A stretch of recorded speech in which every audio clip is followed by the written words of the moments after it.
2013 horror-punks.com Halloween Spooktacular. I am your host, Josh Haney. This year, we will be bringing you some of the most terrifying and horrifying tales ever presented by horror-punks.com alums, such as Mark Dickinson, Troy Usher, Charlie Kruger, and of course, myself. We will also be featuring music by one of my absolute favorites, LUGOSI'S Morphine. So please, stay tuned, and happy Halloween.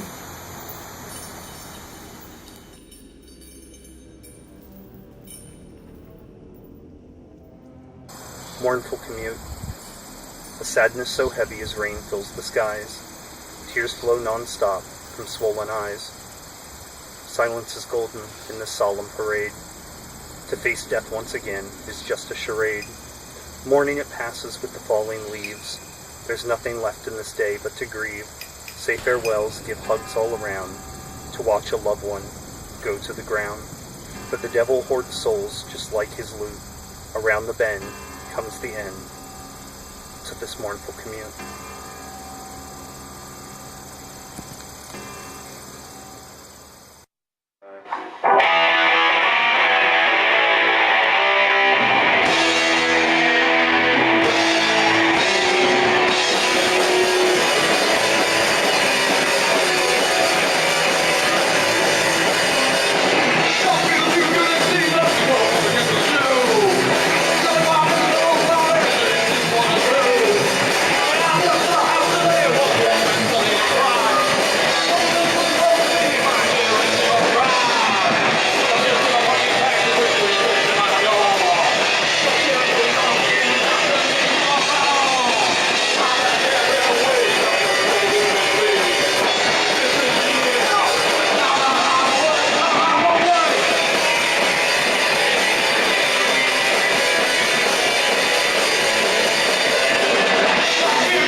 This poem is taken from Troy Usher's terrifying work, Bloodstained Pages.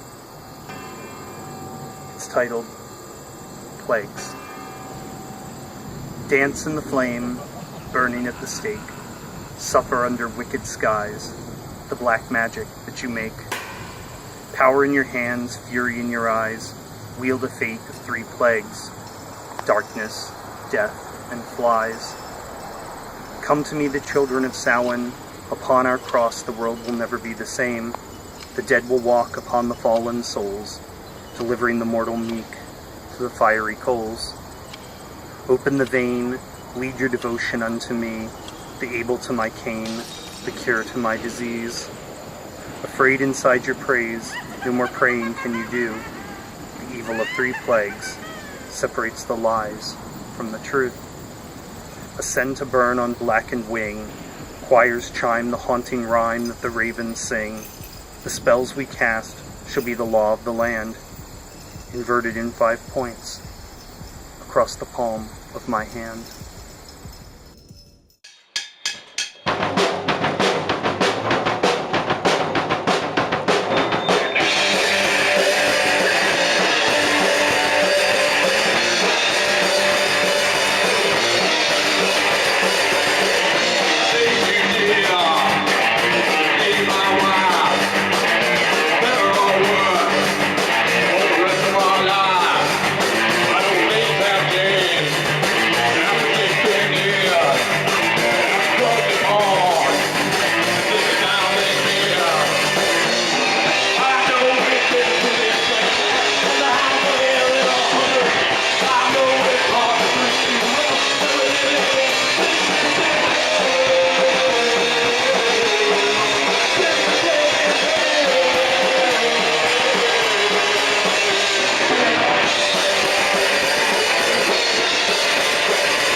Our next story is one of my own, and it's titled The Figure. Just the other night, I was standing on the porch smoking a cigarette, and I noticed something a little way off in the distance. On the side of the road in front of my house was a large figure, which I assumed to be that of a man, obscured by shadow, standing there and watching me. I really thought nothing of it and finished my cigarette, grinding out the butt with the heel of my shoe. It wasn't until I was turning in for the night that I happened to look out the window, only to find him still standing there. Living in a small town in the middle of nowhere, on the side of a highway, I assumed he was a hitchhiker or possibly a stranded motorist, trying to reach the nearest gas station, which is more than 30 miles away. I quickly put it out of my mind and continued on to bed. The next day was uneventful. Since I live so far from town, I work at home, telecommuting for my job as a stockbroker, and thus sit in front of my computer all day, and many times well into the early evening. A good thing, too, is temperatures had reached over 100 degrees for the 11th straight day. I had just finished up for the day and walked outside to my garage to retrieve a frozen dinner from my large freezer. The sun had set maybe an hour ago, finally allowing it to cool off, and it was already quite dark, so I flipped the switch to turn on the porch light. I grabbed my meal, and as I was heading back into the house, I noticed the figure again, lit by the headlights of a passing automobile, still standing in exactly the same spot. I began to wonder if this was the same person I saw the night before, but guessed there was no possible way that this could have been. Surely someone would have picked him up in what must have been 24 hours' time. I went back into the house, put my dinner on the counter, grabbed a flashlight, and headed back outside. But now the figure was nowhere to be seen. I assumed a motorist must have picked him up, so I went inside and fixed my dinner, thinking nothing more of the incident. After watching television for a while, I showered, and I went to bed. The next day was Saturday, so naturally I slept in, only to awaken to a dreary, gray, rainy day. I worked around the house, catching up on laundry and dishes, while thunder and lightning rumbled and flashed sporadically, culminating in a spectacular storm shortly after sunset. I needed a smoke, so I braved the downpour, standing on my porch under an umbrella. That's when I noticed the figure again, standing in the rain, illuminated every minute or so by a burst of lightning. It had to be the same person I'd seen for the past 2 days. There was no doubt in my mind. Even with the bright bursts in the sky, I couldn't make out any features, just the basic shape of a large person, which I presumed to be a man.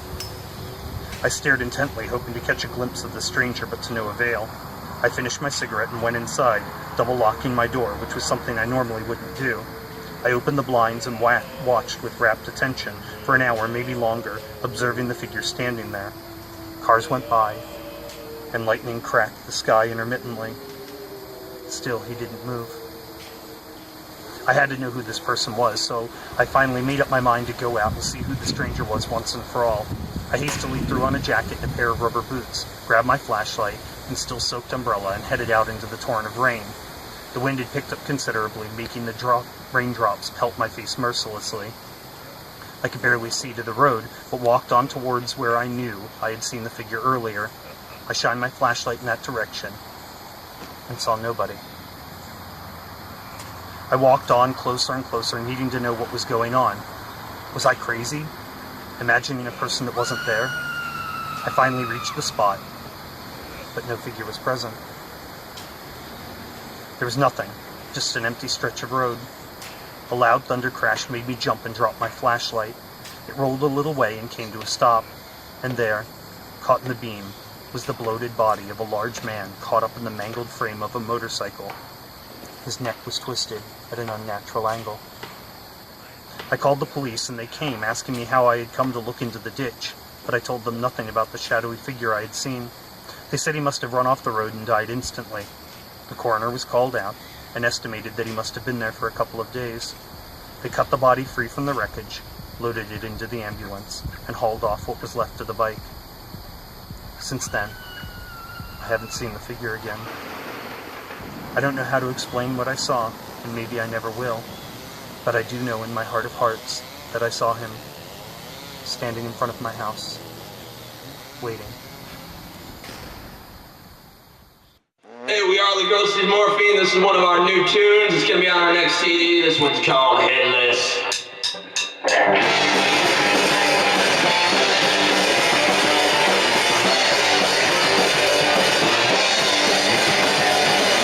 I lost my head, but I didn't seem to die. I got no head, but I'm still alive. That's pretty cool. I feel alright. Party tonight. It's just time to die for me. Ain't got to take my life. It's living so fine. You can't go waste the time. It's just time to die for me. Ain't got to take my body. It's so fine. From the neck of the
This is another one of my tales.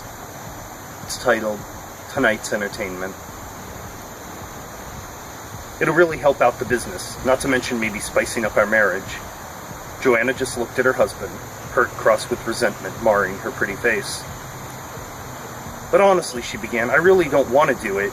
If I'd known what this little gathering had entailed, I never would have agreed to it in the first place. You said I'd be having sex with another woman in front of 50 or so men.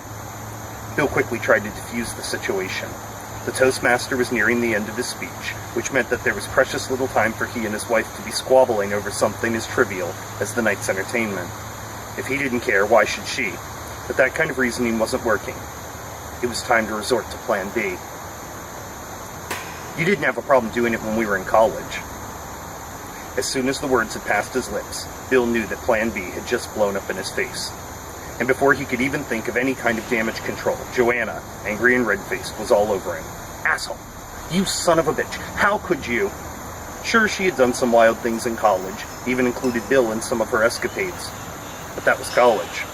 Now she was a completely different person, an upstanding citizen, and a member of the country club, goddammit. Honey, I didn't mean, Bill stammered, all the while trying to listen to see if he could hear where in the speech they were. He knew he was running out of time, and he had to think fast. Luckily, being president of your own company meant thinking on your feet, and if reasoning failed, there was always another course of action. Please do this for me, Joanna, Bill begged. I'll do whatever you want. I'll buy you that Jag you've been eyeing, or that diamond bracelet. I'll even overlook that little indiscretion with the tennis pro last month that you think I don't know about. Whatever it takes. Just please, don't leave me high and dry this time. I promised the brothers that I'd supply the entertainment for tonight, and a lot of the other wives had done it too. So what do you say? Joanna stared at him suspiciously. How had he known about her fling with Ronaldo? And it must really mean something if he was offering her a Jag or that diamond tennis bracelet. But the thought still repulsed her. It was repugnant, and she was quite sure that none of the other wives had done it, or at least, she thought so. None of the women she associated with would do these kind of things for their husbands. Unless, of course, it meant becoming poor. Then maybe, just maybe. She had become accustomed to the finer things in life, as had many of her fellow trophy wives, and the brothers of the fraternal order did have a way of making one career skyrocket, or plummet, like a lead balloon, depending on their whim. I just don't know, Bill, said Joanna. I know I agreed to it, but I don't think I'm comfortable with it now that I know the whole story. Isn't there someone else? Anyone else that could do it? No, Bill snapped. No, there isn't. I promised them you, and if I don't hold up my end of the bargain, I'll lose favor, and the business will suffer. You know this. Applause suddenly filled the auditorium. A look of shock filled Bill's face, replaced by a beseeching stare. The entertainment portion of tonight's program will commence in 5 minutes, suddenly came out of the overhead loudspeakers, followed by quaint piano music. So, are you going to do it? Joanna thought for a few moments, so many questions racing around in her head, but one in particular sticking out like a sore thumb. But isn't she what? Bill interrupted. Isn't she dead? Undead, if you want to be technical. A zombie in layman's terms, Bill stated matter-of-factly. The military likes to keep a few of them around, target practice and whatnot. They're nothing like the horror movies, mind you. But what? How? Joanna spluttered. Look, the guys got sick and tired of seeing the same old thing. A woman with a guy. With 2 guys. With 10 guys. Bill sighed. A woman with another woman, or 10 other women for that matter. A woman with a horse. It all became old hat for these meetings. I wanted to spice it up a bit. Make a name for myself. So I contacted one of my clients, since I am the leading classified waste management expert in the country. He took care of procuring the girl, who really is quite a looker, only 19 years old, and with a body that won't quit. Suddenly, a head poked back through the stage curtains.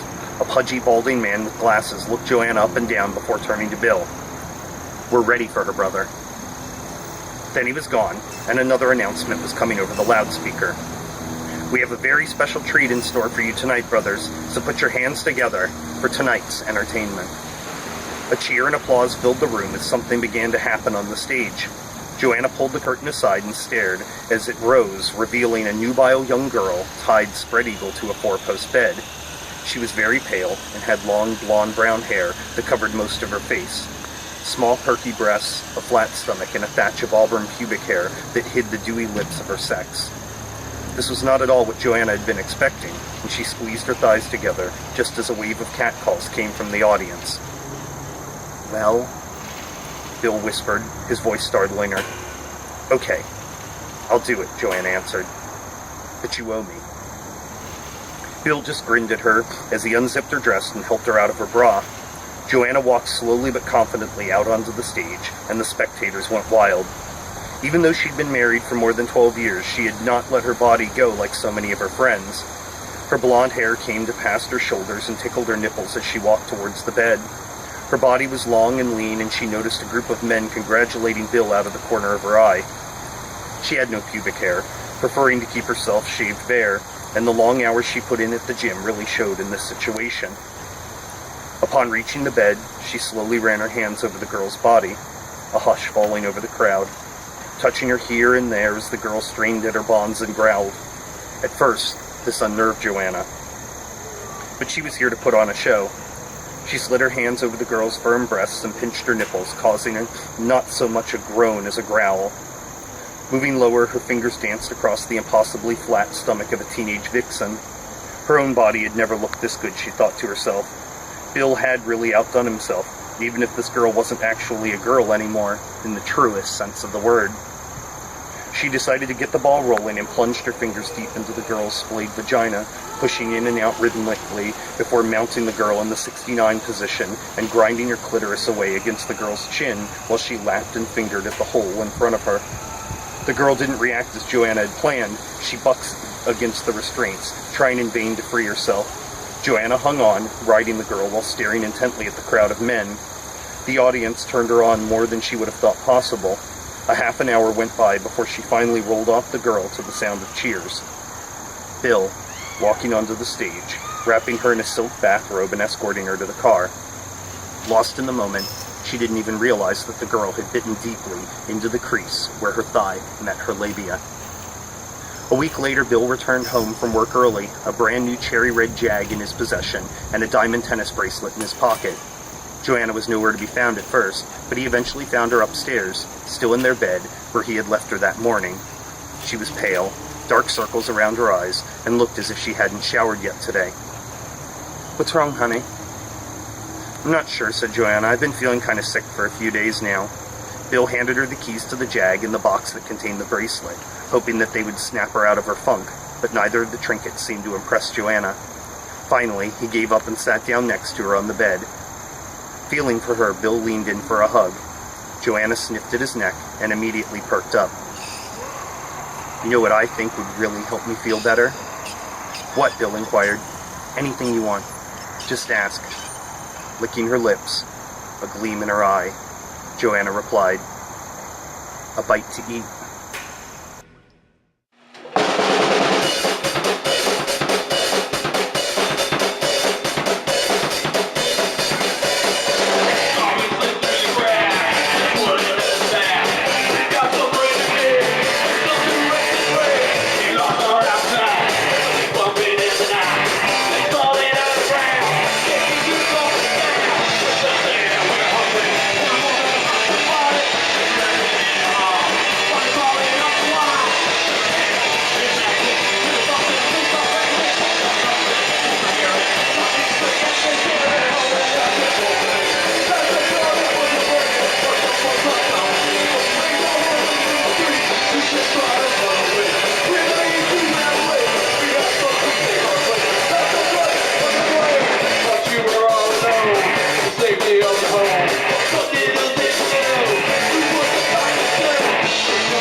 Our next tale is from a very dear friend, Mark Dickinson, and it's taken from his book, A Tragedy Unfolds.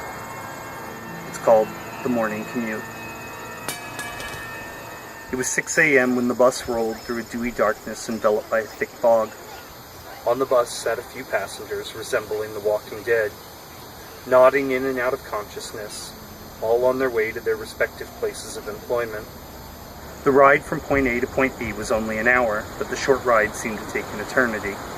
Between the humming of the motor and the constant starting and stopping, the passengers had a hard time fighting off the beast known as sleep. Seated on the right side of the aisle was a middle-aged black woman. She sat in silence, while the smell of her new hairstyle filled the compartment with a pungent odor. She intermittently looked into her handbag, making sure that her McDonald's breakfast was still there and intact. Across from her, in the bench seat towards the front of the bus, sat an elderly man who looked to be in his late 60s.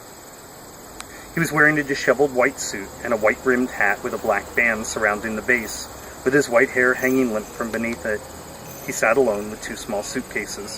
Sweat was rolling down his face while his right hand tapped away the time on the top of the suitcase. The suitcase on the left appeared to be slightly larger than the other one, but of less importance. Every so often, he looked down to the one on his right, caressed it, mumbled something, and then looked up to stare into darkness again. The bus stopped, another zombie stepped aboard, and the driver took off before his latest fare had a chance to find a seat. The new rider stumbled down the aisle a few steps before falling into a seat behind the woman with the new hairdo. The elderly man stared blankly at the newest passenger, who found a seat across from him. After a moment, the elderly man looked down to the case on the right, pulled it a little bit closer, caressed it, and mumbled to himself while staring into the blackness beyond the windows. Sweat continued to trickle down the side of his face as he reached into his coat to pull out a handkerchief and wipe his brow, before placing the handkerchief back into the pocket inside of his coat. The hum of the motor put the new addition into a trance shared by his fellow passengers. His head bobbed lazily back and forth as the bus cruised through the empty city streets. The bus sliced through the fog like a hot knife, creating an eerie sight as the fog swirled into little tornadoes behind it. The elderly man continued to nervously tap his fingers and wipe the ever-increasing sweat from his brow. A woman 3 seats down noticed him and began watching his every move intently. She'd previously been irritated by his incessant tapping, but now a new sensation started to take hold of her. Concern began to overwhelm her. The thought that he might be a terrorist just started to creep around in her mind. Why was he acting so nervous? And why was he so intent on the suitcase on his right? At the next stop, she approached the driver to inform him of her suspicions. He nodded his head in recognition, dismissed her, and asked her to please return to her seat. He took a look back at the elderly gentleman, who was wiping sweat from his forehead and talking to himself. The driver then decided to keep an eye on him, but to continue on his route. At the next stop, a small gentleman in his mid-20s stepped onto the bus and seated himself next to the elderly man. The elderly man snapped at him, "This seat's taken!" And with that, clutched the small suitcase to his right. "Whoa, calm down, old man," the young man responded as he got up to look for another seat. The woman 3 seats down yelled out to the driver, pointing at the elderly man, "Do you see that?" Now concerned by the elderly man's behavior, and in lieu of recent events, the driver decided to call dispatch and warn them of the situation. The bus continued on through the fog as the old man's behavior appeared to be getting more erratic. He started mumbling louder and cursing, all while clenching his left hand into a fist and pounding on his leg. The woman who reported him to the driver got up and cautiously moved to the back of the bus and seated herself next to the back door. A new passenger stepped aboard the bus, and after paying the fare, stumbled down the aisle. A moment later, his knee accidentally hit the small suitcase the old man had been lovingly holding at his side, knocking it to the floor. There was a moment of silence as both men stared back in shock at each other. A second later, the old man lunged toward the surprised gentleman. A struggle erupted in the aisle, with the old man cursing and spitting as he struggled for control. The bus driver looked up to see the chaos behind him and brought the bus to a halt. He then leapt out of his seat and tried to restrain the old man. A few of the other male riders jumped up to assist the driver, while the man at the bottom of the pile yelled, "What the hell is wrong with you, old man? It was an accident." "You're ruining all of it," the elderly man shouted back. "All of it." The bus driver got the old man seated and said, "Any more outbursts like that and you're out of here. I don't care how old you are. You understand me?" The old man nodded his head shamefully in recognition. The driver then helped the other man up, handed him back his dollar, and said, "This one's on me." The other gentleman grabbed the money from the driver, then angrily stated, "Damn right it is." Then pointing towards the old man, he shouted, "You're fucking crazy, old man." Then he straightened out his shirt and sat himself toward the back of the bus. "No more warnings, you understand?" The driver scolded the old man. The old man picked up the suitcase, dusted it off, and then said lowly, "Yes." The driver straightened his uniform and returned to his seat.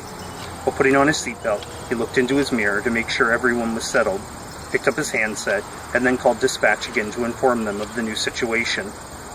Dispatch replied by telling the driver to keep the old man calm until they reached the next stop and the authorities had been notified. The driver confirmed, hung up the handset, then started the bus and continued on its route. Meanwhile, at the next stop, the police and SWAT team were assembling. "Okay, men, we're going to treat this as a terrorist situation. From reports, we're going to assume that this man is holding a bomb and is extremely dangerous." The sergeant belted out to his men. He continued, "No one is to shoot until I give the order. Is that understood?" "Yes, sir," his men shouted. "We will use diplomacy. We will use any avenue we can before we start shooting. We do not want a bomb going off downtown. Is that understood?" "Yes, sir." The men shouted back once again. "Johnson, take the rookie with you and go to the rooftop across the street. Notify me when you have them in your sights. But do not shoot until I tell you to. Now go. They'll be here in 4 minutes." Johnson and the rookie ran across the street and ascended up a fire escape to the top of the roof. Once in position, Johnson notified the sergeant. "Don't worry, kid. 9 times out of 10, these things end quietly," Johnson told the rookie. The rookie nodded his head in recognition and wiped the nervous sweat from his brow. With shaking hands, he picked up his rifle and got into position. The seconds seemed like hours as the bus appeared on the horizon. At the next stop, the police were waiting. As the bus pulled over, the passengers looked out the window to see what was happening. The door opened, and a loud voice stated, "Everyone stay calm. Would the gentleman in the white suit please come off the bus? Leave your suitcase aboard, and put your hands where we can see them." The elderly gentleman sat in silence and made no attempt to comply with this new intruder's instructions. "Please, sir, we do not want any trouble. We just want to ask you a few questions," the voice through the megaphone pleaded. On the bus, the people who fell asleep began to wake up and question what was going on. The voice through the megaphone continued, "Please remain calm. Stay seated and do not panic. Sir, would you please step off the bus with your hands up?" "No," the elderly gentleman screamed. "No, no, no." Tears began to flow down his cheeks. Then, just as he reached for his handkerchief inside the breast pocket of his jacket, the rookie sniper, with a nervous trigger finger, jumped at the movement and let loose a single shot. The elderly man barely had his hand out of his coat when the glass window across from him shattered inward. His head snapped back in a gruesome parody of a howl, hitting the window behind him, then bouncing forward as his frail body went limp. A woman on the bus screamed frantically, while other passengers began to panic and scramble for cover. Some hid under their seats, while others ran off the bus. After the smoke cleared, the elderly man sat in silence, his body slumped forward, lifeless. The police rushed onto the bus, with their guns raised. The first officer stopped at the sight of the slumping man and raised his right hand to halt the following officers. He slowly moved toward the elderly man and poked him in the arm with the barrel of his rifle. Upon no sign of movement, he reached out for the man's limp wrist to check his pulse. His fellow officers recognized the telltale shake of his head. He grabbed the top of the elderly man's head, lifting it up to see a gruesome hole, then leaned away and vomited. The bomb squad came in and quickly cleared the area as they prepared to remove the suitcase from the bus and into a special explosive containment unit. After the suitcases were removed, CSI personnel entered the bus and began to search the elderly man's body. Inside his coat pocket, they found his handkerchief, a small envelope, and his wallet with his ID. Ronald Jameson's his name, Sergeant, the investigator related. Meanwhile, the bomb squad safely removed the suitcases to a location outside the city and carefully opened the larger of the two. Inside they found nothing but clothing, a suit, some underwear, and a small picture of him and a woman who appeared to be his wife. The bomb squad then opened the smaller suitcase and found a cylinder about 2.5 feet high and about 6 inches in diameter with a tapered neck. Carefully, as one officer moved in to examine the cylinder, he noticed that the top was loose. "Careful, Jim," another officer shouted. The officer raised his left arm in acknowledgement, and then slowly and gently removed the lid. A heavy moment of silence blanketed the area, and a low gasp was uttered from those watching. Nothingness. Silence. The officer let out a sigh of relief and shouted back to his commander, "It's safe. Nothing but ashes. It must be an urn of some sort." Meanwhile, back at the bus, the sergeant was handed the small envelope and carefully opened it, removing a small card located inside while trying not to smudge or leave any fingerprints on the evidence. It read, "Blessed are the children of God. Please join Ronald Jameson in celebrating the life of his beautiful wife Dolores, who went to be in the arms of our Lord." With a pale look on his face, the officer replied, "Shit. He was on his way to his wife's funeral."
I thought a change of venue might be nice for our next tale from my good friend Charlie Kruger.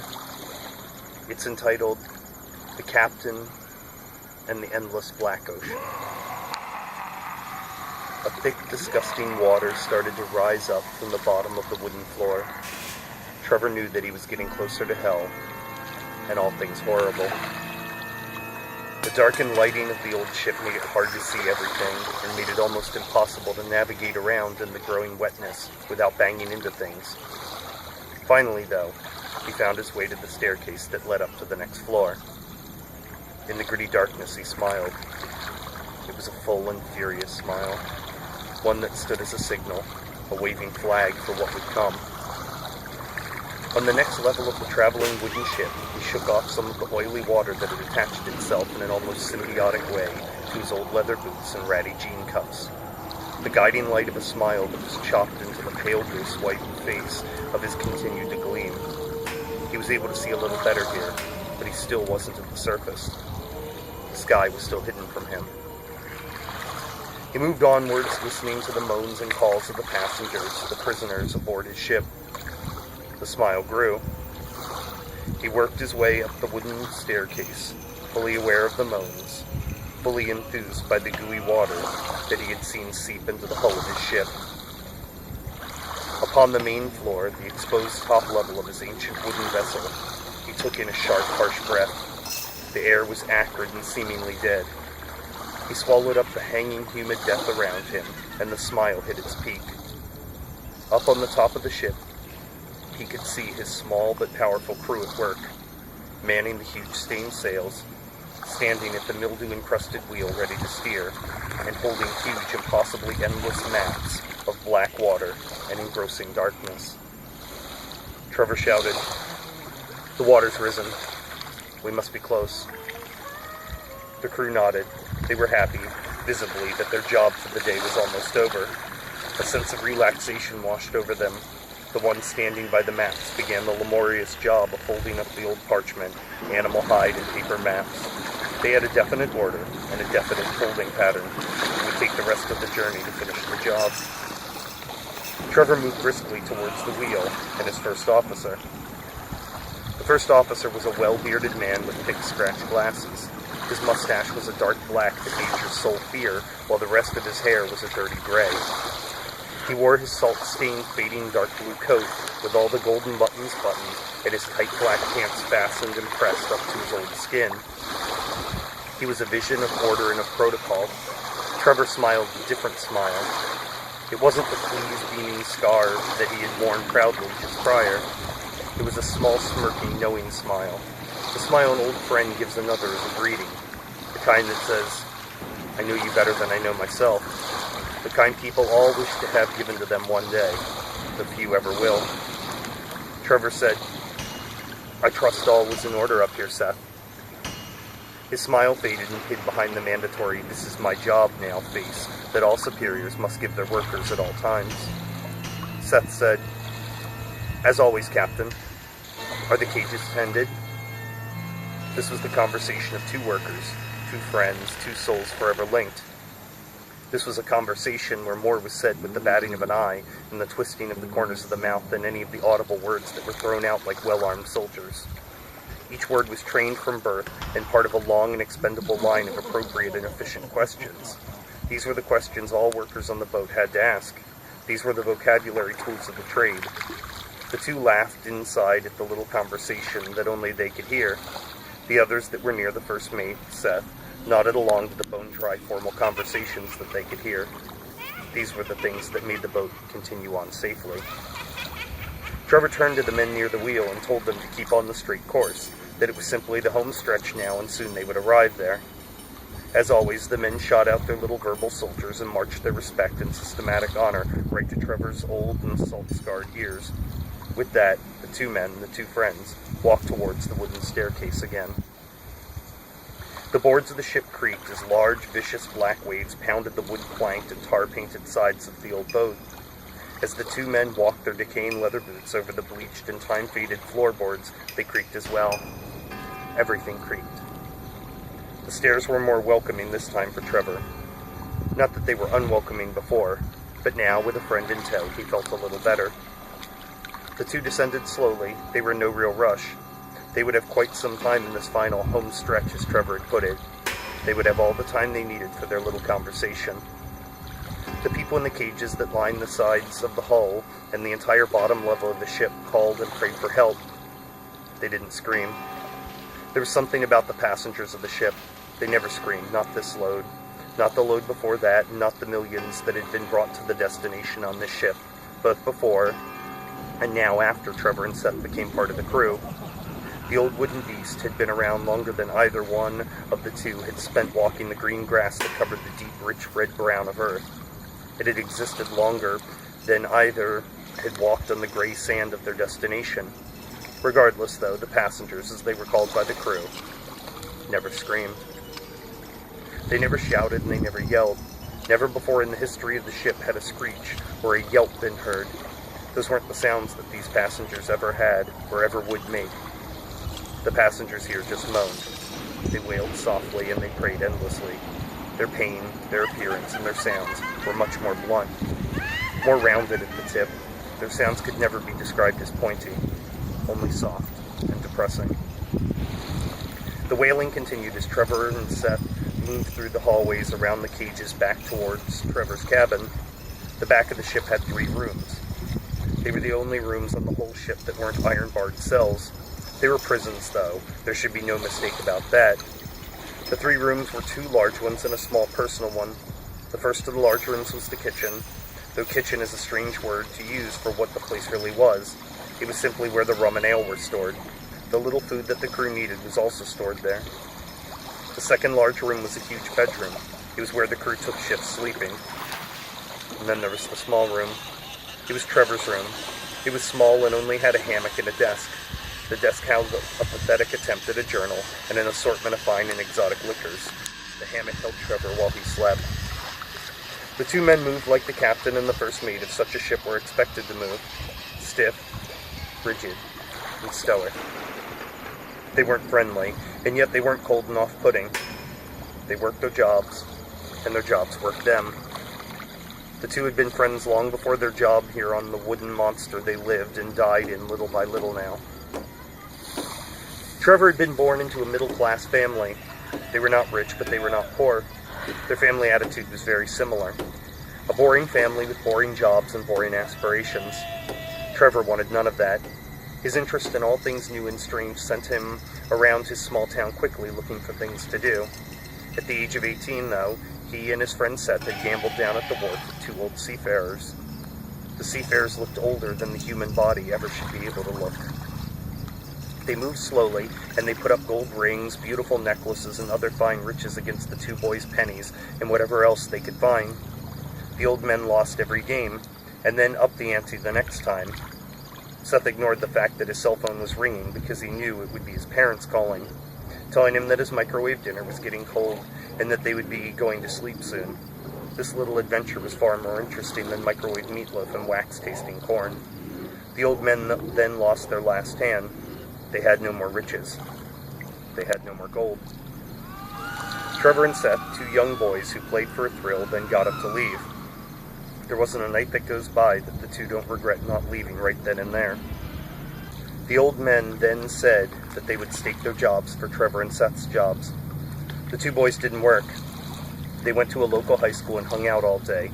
They laughed at the notion, and then foolishly, without asking what the 2 old men's jobs were, they accepted the bet. The cards were dealt, and within moments, Trevor and Seth were faced with the old men's winning hands. The 2 looked at each other, and then at the old men. They had no idea what to say. Seconds later, they were on the boat, an old wooden rustic one. It hadn't been at the wharf, and it wasn't in water they were used to. It was somewhere darker, somewhere worse. The old men told them their jobs, and then locked themselves in the only empty cage on the boat. The other people moaned and cried. The 2 old men looked somehow relaxed, behind those metal bars, looking like prisoners. They looked relieved. Trevor and Seth were trapped, and they had new jobs. It was years, Decades ago that had happened, and every time the two thought about it, never out loud, they distorted it a little more. They rounded off the facts and lost all but the very bare essential details. The two didn't care about all the rest. They only thought about that card game. They thought about just walking away with a backpack full of golden pearls. They thought about the first time they pulled the boat in at their destination. That time, the first time, the time right after they had assumed ownership of the boat, they landed on the gray sand of the destination. A swarm of people in ill-fitting, ripped and rotting clothing greeted them, handed them their new attire, sea captain coats and leather boots, and then unloaded the passengers, 2 old men included. That was when they were told just what the job really was. They were told by a man in a dusty old black tuxedo with a torn top hat. He was standing atop a buggy that was pulled by a huge fleet of horses. His buggy had countless axles and fit the entire passenger load of the boat. The man, who was pale and frighteningly gaunt, introduced himself as the wagon man. They nodded and scratched their heads. Trevor went to say that his name was Trevor, but the wagon man laughed. "We don't have names here. You seem to be the captain, as your coat signifies, and you seem to be the first mate. Those are your names now." Trevor, or the captain, was confused. Still thinking this whole surreal experience to be that of a dream, he asked just where this here was exactly. The wagon man laughed again, but this laugh seemed hollow, a bit forced, the kind of laugh that is laughed by someone wanting to seem more carefree and relaxed than he really is, a laugh the world knows very well, the laugh of an old friend resting behind dead eyes. "This is hell, old chap. You're the ferryman." With that poisonous nugget of information now laid in Trevor's hands, everything changed. No longer did he entertain the notion that it was all a dream. He could taste the bitter salt of the water, and he could smell the soft white smell of rot. He was indeed in hell. He was the ferryman. The wagonman smiled and tipped his ripped hat, and then he was off. His long and stretching buggy pulled off into the sands, away from the boat, and towards what Trevor and Seth could only imagine was the fiery pit of hell. It had been long since the two men realized just where they were, and they had grown accustomed to the job. They grew used to going to land, being greeted by a thin white man in a long black robe and cowl. They grew far too accustomed to watching the robe man direct soul after soul into the ship with just a pointed bony finger. They became discomfortingly comfortable with locking each cell door, nodding respectfully to the visage that they called death, and then setting back on the unnatural and unholy waters that led to the gray sand beaches of hell. Worst of all, though, they'd grown most comfortable and more at ease with this part of their journey. The part in question was this little walk, the walk from the top of the boat after the thick waters begin to seep in, the walk back to Trevor's little room, when they would both sit down on the floor, unbutton their old salt-cracked coats, pull off the eroding boots that encased their feet, and drink in a last-ditch attempt to drown the feelings and the memories they had from their job. On each and every trip, Trevor would stand at the lowest point of the ship, and when he saw the oozing thick water start to squeeze into the ship, then he knew that the water was getting thinner, and they were getting closer to the sand. It meant that they had less than 24 hours, and that meant it was time to try and forget his job. So he would go fetch Seth, and the two would sit and drink the exotic liquor that he had stored in his room. They would drink, and try to, in their drunken state, forget that they were just the ferrymen in this road to hell. They would try to forget that every face they had seen get locked up a few days before was going to suffer in ways that no one could ever imagine. The drinking also helped them establish some sense of time. On the wide open ocean that rested between earth and hell, there was no time. There was only passing, only torture, only eternity. So while it truly took them an eternity and an entire future to get to hell to drop off the souls, and then just as much time to get back to earth, none of it was real. 24 hours was just the measurement that the two used secretly for a day's cycle. That would be waking up, drinking, working, drinking, sleeping. Once you did that, they roughly estimated that it had been 24 hours. Though back on the earth, it was only the flash sharp side of a second. When they returned to earth, it was as though they had just left. Death stood there on the wharf with another load of souls. In hell, though, it was even longer. They would ask the wagon man in the early trips how long they had been gone, since it felt like months to them. But they knew on Earth it was just the flash of a hummingbird's muscle reaction. The wagon man laughed, that throaty fake laugh that the two men were used to hearing. He said that it had been years. He said things they would never see take place. He had seen the rot of a body fully decompose it to dirt, the full cycle of stone from magma to dust. So every second on Earth was an endless eternity back in hell. That made sense to the two men, who agreed that since they travel back and forth, they are quite literally, in every way, somewhere between hell and Earth. So their time scale must reflect it as well. This utter lack of time had made it somewhat hard to guess how long they had been doing this job for, though. They used the faces of the people as signs. They used the clothing and the occasional question to tell them what year it was. Neither one had asked in countless journeys, though. One time they asked, and they were told that it was 2835, an amazingly long time since they had started their mission. On the trip back to hell, that time, the two drank and actually pointed out loud, that if every trip was but a fraction of a second in Earth time, that they must have done a gigantic number of trips for that many years to have passed. And they thought about all the souls they had shipped. So they ended the conversation and drank some more. And this trip was no different. There was no recognizing of a friend or family member, which had all happened lifetimes ago. They had seen their parents, their friends, their enemies, their families, everyone. They had not seen a few of their friends. Trevor didn't see his girlfriend. That meant that the people they didn't see, they didn't go to hell. They were lucky enough to go somewhere else. The two didn't know anything about that, though. They didn't know where else anyone could go. They assumed there was a heaven, but they had no reason or possibility to see it.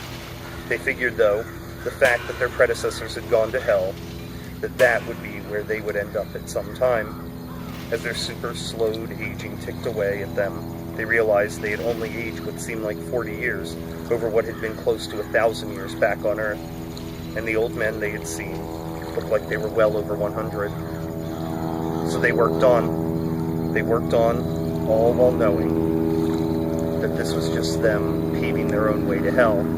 That one day they would need to trick two more boys to take their spot, and then they would lock themselves into a cell, and they would get on and off to the wagon man's wagon, and they would finally see just where they had been dropping off cargo all these years. That thought more than any terrified them. That thought more than any resonated in their all but ageless bones. Trevor opened the thick, heavy wooden door and promptly took a seat on the floor. Seth walked in as well and took a seat against the door. Trevor leaned over and pulled out a dark blue bottle from his desk. It had a label written in either an ancient or brand new tongue. He took the two glasses off the top of his desk and poured out the little escape into both of them. The two drank the entire first glass silently. It did nothing to them. It never did. They never got to actually get drunk. They only felt the stomachache that normally would have been hidden underneath the feeling of drunkenness. As a body halfway between life and death at all times, they never really could get drunk, nor could they ever get full. They were perpetually hungry, and they were perpetually depressed, and they could never drink enough to hide the depression, and they could never eat enough to remove the hunger. They were just being tortured by their very surroundings. Their location taunted them. The two continued to drink, swallowing up every drop from the dark blue bottle. That little drip rolled out and onto Trevor's tongue. There was no hazy sensation, and the boat didn't disintegrate into the fabric of a drunken man's mind. Nothing of the sort happened, actually. The two just sat there with stomach aches. And then they slept. They lay out on the wooden floor and just slept. They slept for eons. They slept for seconds. Or they slept for hours. It was impossible to really tell. They were woken by the sound of the bell, the large brass bell that hung from the crow's nest on top of the old rotting wooden ship. It clanged and banged them out of the nightmarish sleep that mocked them and filled their minds with fear for the moment the two would be just cargo. Rubbing the sleep from their eyes, they pulled and rebuttoned their coats, then pulled back on the ripping old leather boots, and moved for the door. They walked through the twisted labyrinth of cages and moaning bodies. The wooden steps called for them as they creaked their way up to the main level. When they arrived on the top, they could see the sandy shore far ahead of them. In the dark black water, the gray sand stuck out like a beacon of light. It looked like heaven. It was something else besides darkness and thick black water, undrinkable, uncomfortable, and unholy. Trevor adjusted his own thick dark beard and walked to the very front point of the boat. He would need to stand there and be the first of the crew to be seen by the wagonmen. That was the normal practice, and this was just another in the untold millions of trips that he and the countless before him had made. The sand was still miles away, and it seemed as though it moved back as the ship tried to fight in closer. But that wasn't the case. Trevor knew it. It was just part of the torture that was this ship. It only seemed like it was leaving. It was part of the torment and the pain of living on the boat. Living. That word had come to mean something different to him over the course of the fluid time he had spent resting his aging head somewhere in the folds of life and death. He had not died, or so he thought. He did not remember being ill or getting killed. All he remembered was the flash, and then standing, confused, on the boat. So he was not dead, but as someone, not only someone, the very ferryman of hell who journeyed back and forth from the land of the living to the realm of the cursed, he must not truly be alive, as one would normally think it. He was some horrible bastard fusion of the two, some suffering undead. That was just another heavy weight that sought to break his back as he thought about it, standing at the front of the boat. The black ocean salt stung his eyes and nestled itself into his beard. He could feel it rushing past him, slowly eroding his face, clearing his clothing out, and actively turning him more to the dead side of his little undead position in life. Seth was standing at the wheel again. He was ordering the faceless men around, as was his job, and directing the steering of the wheel. He didn't know, and neither did Trevor, that there wasn't much of a job in steering. All paths lead to two different places. There was this, the ocean that brought you to the shores of hell, and then a small stream nestled between jagged, harsh rocks, and that led you to heaven, maybe. The two didn't know it. It wasn't explained. Few things rarely ever were here. They didn't know that the boat itself did the work, and it brought you where you were supposed to go. They thought their jobs, which spanned multiple forevers, was important.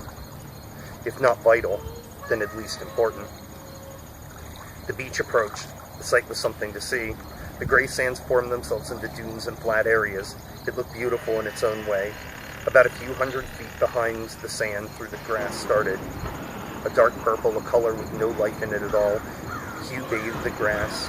It was thick and luscious. It looked cold and kind to the barefoot. Interspersed through the purple grass were huge, thin, dead trees. Their leafless branches looked like bony fingers of their friend Death.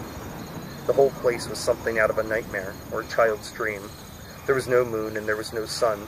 The lights, though dim as they were only supplied from torches that never burned out, and a few stars, which shone beams of light and passing salvation down upon the waters.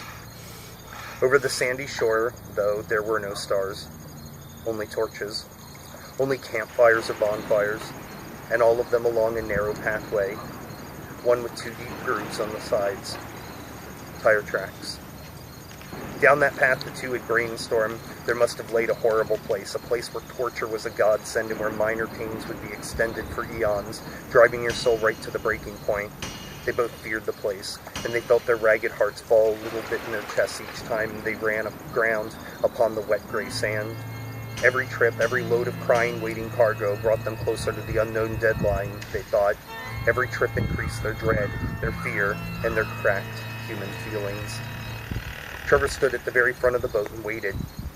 He knew his job, and even though he feared and died more and impossibly more every single time he did it, he drove himself harder and harder to make sure that he did it well. If he did it well, if he dragged soul after soul to hell in good time, maybe his own horrible damnation would be pushed back. This was some solace, but at the same time it weighed on the two men more and more. Their little glimmer of hope wasn't really hope, not at all. It was simply a terrible procrastination, a twiddling of the thumbs. It was laying in fire while being thankful that you weren't being stabbed as well. Their hope was just torture. With heavy and slow pushing, the boat finally plowed into the wet sand. The wooden horse cried as it was squeezed and pushed into the wet ground of hell, and the captain and the first mate both cried inside. They both felt like all the souls they were unloading. They both cringed at their own wretched job. They cringed at their horrible future, and they cringed at their atrocious present. The wagon man was waiting. He was smiling like the falsely jolly man he had always pretended to be. His long black buggy was empty and looked wet and cold. It looked like death's robe, expanded and made solid and firm. The wagon man smiled his pained and empty smile. He nodded his head and tipped his shredded top hat. "Another load closer to hell, eh, wagon man?" The wagon man didn't laugh. He just looked at Trevor. His eyes were shattered porcelain and his face was a parchment rag, withered around a skeleton that moved only by habit and not by desire. Trevor looked at him, and gone was the New Orleans swagger. The Louisiana swindler that had always inhabited the body of the wagon man wasn't laughing. He wasn't a bayou thief anymore. Trevor looked at him and saw this drone, a worker of hell. "Closer?" That was all the wagon man said. He didn't laugh and whip his horses. He didn't tip his hat again. He didn't try to hide his torment this time, not after that question. His answer was a heavy one. One word, but a million feelings. Trevor's heart sunk, and then he noticed something he hadn't noticed before. His heart sank, but it wasn't beating. It hadn't been beating. He looked at his hands. Around the joints they were cracked and didn't bleed red. They just had a thick black gummy substance leaking from them. He licked his lips and tasted nothing. He wasn't closer to hell. The last of the souls walked into the wagon and were then dragged off to their own hell by the silent wagon man. Trevor turned and walked slowly towards the wooden steps again. He was going to wait on the bottom of the hull and wait to watch the black water seep out as they entered thicker, solid blackness, and in turn, got closer to earth again. His face seemed just as old and bleached as the wagon man's had. He knew now just where he was. He wasn't on a boat. He wasn't prolonging his trip to hell. He was there already. He was situated in his permanent hell. There would be no hope, no salvation. This was his job. This was his work. Seth noticed the face that his closest friend had hung loosely over the old bones underneath. He walked over to the steps to talk to his friend. Time seemed to change completely here. With every step the two old friends aged. They cracked, their skin dried, and they became an ageless horror. They were as dust and rice paper. The steps cracked as Trevor walked down. Seth didn't take that as a dismissal, though. He followed his friend down a few steps and put his long, bony gray hand on Trevor's old coat-covered shoulder. "Trevor, what's wrong?" Trevor replied. He did more than that, though. He answered. This answer was not the answer that Seth had ever expected, and it shook his old cracking bones just as the wagon man's answer had shaken Trevor to his old rotten core. "I'm the captain. We don't have names here."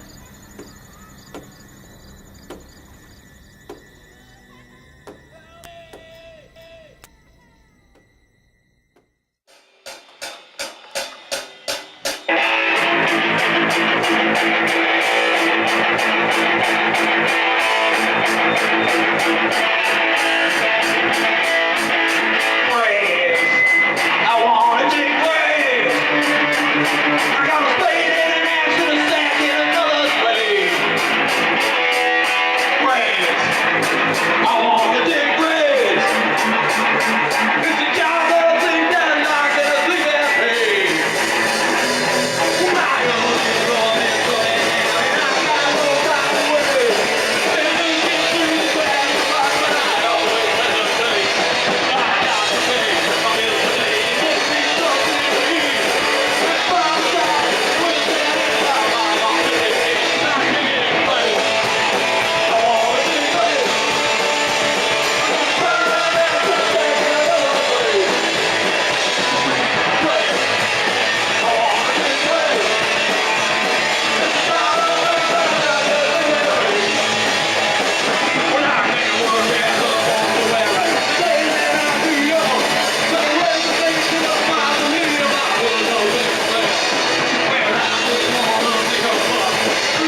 And with that, dear fiends, we draw to a close.